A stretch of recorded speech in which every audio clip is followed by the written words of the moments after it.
Bapak, Ibu, Saudara yang dikasihi oleh Tuhan, salam sejahtera dalam Tuhan Yesus Kristus.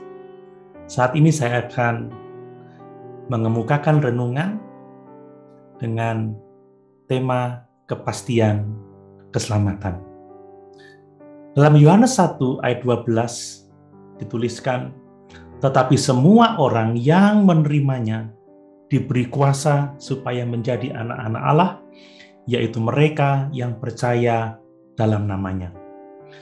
Dalam 1 Yohanes pasal 5 ayat 11b dan ayat yang ke-12, demikian firman Tuhan, Allah telah mengaruniakan hidup yang kekal kepada kita, dan hidup itu ada di dalam anaknya. Barang siapa memiliki anak, ia memiliki hidup. Barang siapa tidak memiliki anak, ia tidak memiliki hidup. Ayat-ayat renungan kita ini menyatakan bahwa kita semua orang-orang percaya memiliki kepastian keselamatan di dalam Kristus. Apakah Bapak, Ibu, Saudara yakin selamat? Nah, bagaimana Saudara tahu bahwa Saudara sungguh-sungguh selamat dan memiliki hidup yang kekal? Biasanya mereka yang sungguh percaya dan menerima Tuhan Yesus Kristus sebagai juru selamatnya secara pribadi memiliki kepastian keselamatan dalam hidupnya.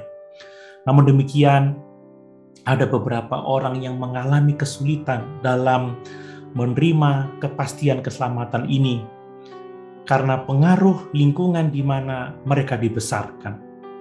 Jika seseorang dibesarkan dalam keluarga yang kacau, yang tidak dapat dipercaya, di mana terdapat penolakan, ada pembiaran, kurang kasih sayang, dan orang tua menyalahkan wewenang yang dimilikinya, maka orang yang dibesarkan dalam keluarga yang seperti ini akan sangat sulit merasa aman dan merasa memiliki kepastian sekalipun dalam hubungannya dengan Allah. Lagian ada saat-saatnya orang bergumul antara perasaannya dengan janji-janji Allah dalam firman-Nya mengenai keselamatan. Kita harus memilih untuk mempercayai firman Allah sebagai otoritas tertinggi bagi iman dan kehidupan kita.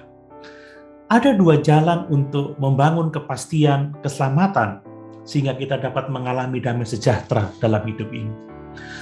Jalan yang pertama adalah melalui bukti eksternal.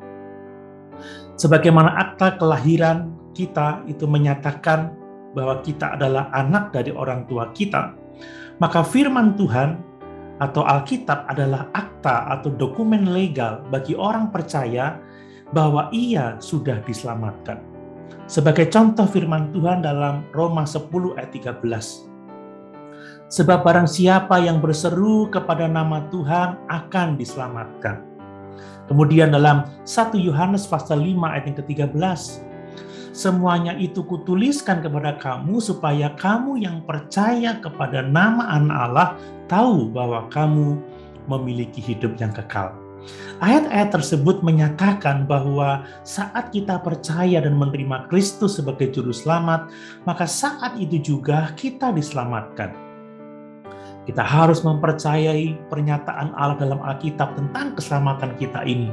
Dan jika ada keraguan, ingat dan renungkan selalu firman Tuhan, serta percayai firman Tuhan yang menyatakan kepastian keselamatan kita itu.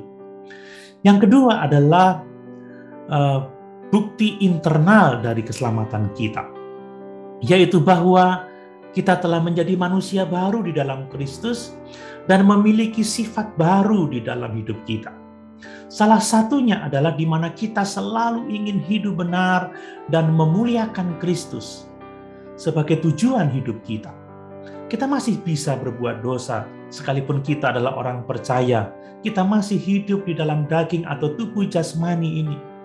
Itu sebabnya Tuhan memberikan kepada kita kuasa, yaitu Roh-Nya yang kudus, untuk kita dapat menang atas kuasa dosa.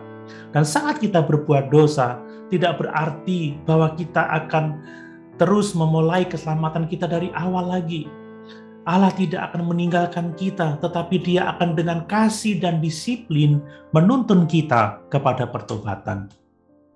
Namun demikian harus kita ingat bahwa dosa selalu mendukakan hati Allah. Itu sebabnya saat kita berdosa, kita harus bertobat dan mengakui dosa kita kepada Tuhan. Dan ketika kita mengakui dosa-dosa kita, maka Ia akan mengampuni dosa-dosa kita. Dalam 1 Yohanes pasal 1 ayat yang ke-9 dituliskan, jika kita mengaku dosa kita, maka Ia adalah setia dan adil, sehingga Ia akan mengampuni segala dosa kita dan menyucikan kita dari segala kejahatan. Bapak, Ibu, saudara yang dikasihi oleh Tuhan, sekalipun kita masih bisa berbuat dosa karena kita masih hidup di dalam daging, namun sebagai orang percaya yang sudah diselamatkan, keinginan terbesar kita adalah melakukan yang benar dan hidup menurut kehendak Tuhan. Kerinduan kita adalah mentaati Yesus dan memuliakan Yesus dalam kehidupan ini. Mari kita bersyukur. Sebab di dalam Kristus kita memiliki kepastian keselamatan. Kita tahu sebab Alkitab menyatakan kita yang percaya telah diselamatkan. Dan kita tahu bahwa kita adalah manusia baru yang selalu rindu untuk hidup menyenangkan Tuhan, memuliakan Tuhan dengan mengasihinya dan taat kepadanya. Haleluya. Tuhan Yesus memberkati.